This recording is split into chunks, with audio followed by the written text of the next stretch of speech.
Hi అండి. Welcome to cooking with కుమారి. ఈరోజైతే మన వీడియోలో ఎంతో హెల్తీ అయిన లడ్డూలైతే చేసుకుందాము. టేస్ట్ అయితే చాలా బాగుంటాయండి. హెల్త్‌కి కూడా చాలా మంచిది. రోజుకి ఒక్కటి తింటే చాలు. ఎలాంటి ఆరోగ్య సమస్యలు ఉండవు. ఈ లడ్డు ఎవరైనా సరే, పెద్దవాళ్ళైనా చిన్నవాళ్ళైనా ఎవరైనా సరే తినొచ్చు. అసలు ఈ లడ్డు ఎలా చేయాలో, ఏమేమి కావాలో చూసేద్దాం.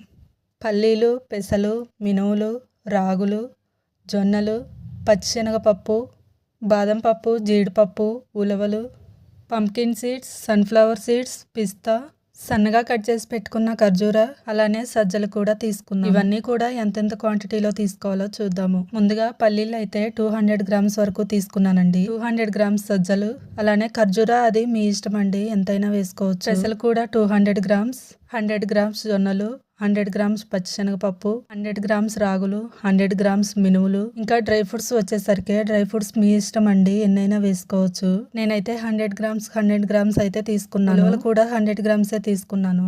ఒక పల్లీలు, సజ్జలు, పెసలు మాత్రం 200 గ్రామ్స్ అయితే తీసుకున్నాను. బెల్లం అయితే 1/2 కేజీ తీసుకున్నాను. ఇది ముందుగానే తురిమి పెట్టుకున్నాను. ఆ తర్వాత స్టవ్ మీద ఒక కళాయి పెట్టుకొని ముందుగా తీసుకున్న పల్లీలు అయితే వేసేసుకుందాము. మీడియం ఫ్లేమ్లో పెట్టుకొని మంచిగా అయితే వేయించుకోవాలి. హై ఫ్లేమ్లో అస్సలు పెట్టుకోవద్దు. పల్లీలు వేగిపోయాక తీసి ఒక ప్లేట్లోకి వేసుకున్నాక మళ్ళీ పెసలు కూడా వేసుకొని ఇవి కూడా కలుపుకుంటూ మంచిగా వేయించుకోవాలి. పెసలు వేగాక మంచి స్మెల్ వస్తుంది కదా, అప్పుడైతే తీసి పక్కన పెట్టుకోవాలి. ఆ తర్వాత మినువులు, జొన్నలు కూడా వేసుకొని మినువులు కూడా వేగిపోయినప్పుడు మంచి స్మెల్ వస్తాయి కదా, అప్పుడు తీసి పక్కన పెట్టేసుకోవడమే. ఇలా అన్ని కూడా ఒక్కొక్కటిగా వేసుకుంటూ వేయించుకోవాలండి. మొత్తం ఒకేసారి వేసుకోవద్దు. అలా వేసుకోవడం వల్ల కొన్ని వేగిపోతాయి, కొన్ని అయితే వేగిపోవు. అందుకే ఇలా ఒక్కొక్కటిగా వేసుకొని వేయించుకోవాలి. పచ్చిశనగపప్పు వద్దు, శనగలు వేసుకుంటాం అనుకుంటే శనగలైనా వేసుకోవచ్చండి, ఏదైనా పర్లేదు. ఆ తర్వాత సజ్జలు, రాగులు 2 కలిపి అయితే వేయించుకుందాము. హై ఫ్లేమ్లో పెట్టుకొని అస్సలు వేయించుకోవద్దండి. హై ఫ్లేమ్లో పెట్టుకుంటే మాడిపోతాయి, టేస్ట్ అయితే అస్సలు బాగోవు. మీడియం ఫ్లేమ్లో పెట్టుకొని మంచిగా దోరగా వేయించుకోవాలి. ఇవి కూడా వేగిపోయాక తీసి పక్కన పెట్టేసుకొని ఉలవలు కూడా వేసుకొని వేయించుకొని పక్కన పెట్టేసుకుందాము. దేంట్లో ఇంకా మీరు కావాలంటే ఫ్లాక్స్ సీడ్స్, అలానే నువ్వులు కూడా వేసుకోవచ్చండి. ఆ తర్వాత డ్రై ఫ్రూట్స్ కూడా వేసుకొని వేయించుకుందాము. బాదం ఇంకా ఎక్కువ కావాలి వేసుకుంటాము అనుకుంటే వేసుకోవచ్చండి, ఏం కాదు. ఈ లడ్డు రెసిపీ మీరు ఎప్పుడైనా ట్రై చేశారా లేదా అన్నది కామెంట్ చేయండి. ఎప్పుడూ చేయకపోతే ఒకసారి అయితే ట్రై చేయండి. టేస్ట్ అయితే చాలా బాగుంటాయి. పిల్లలకు కూడా హెల్త్కి చాలా మంచిది.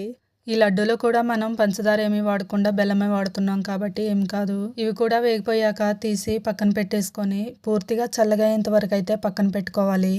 పూర్తిగా చల్లగా అయిపోయాక ఒకసారి అయితే మొత్తం కలిపేసుకొని పక్కన పెట్టుకున్నాక ఒక మిక్సీ జార్ తీసుకొని, మిక్సీ జార్ అయితే తడి లేకుండా చూసుకోండి. ఇప్పుడైతే మిక్సీ గిన్నెలోకి వేయించుకున్న పప్పులన్నీ కూడా వేసేసుకుందాము. వేసుకొని మూత పెట్టుకొని మిక్సీ అయితే పట్టుకోవాలి. మరీ మెత్తగా పౌడర్ లాగా ఏం అవసరం లేదండి, కొంచెం కోసుగానైతే పట్టుకోవాలి. చూసారు కదా, ఇలా పట్టుకున్నాక ఒక ప్లేట్లోకి వేసుకొని మిగతా పప్పులు కూడా ఇలానే మొత్తం పట్టేసుకొని ఒక ప్లేట్లోకి వేసుకున్నాక మళ్ళా ఒకసారి మొత్తం కలుపుకున్నాక ముందుగా తురిమి పెట్టుకున్న బెల్లం కూడా వేసుకుందాము. వేసుకున్నాక మొత్తం కలిసేలాగా బాగా కలుపుకోవాలండి. బెల్లం పిండి బాగా కలిసిపోవాలి, అలా కలుపుకోవాలన్నమాట. ఇలా కలుపుకున్నాక సరిపోయేంత నెయ్యి అయితే వేసుకుందాము.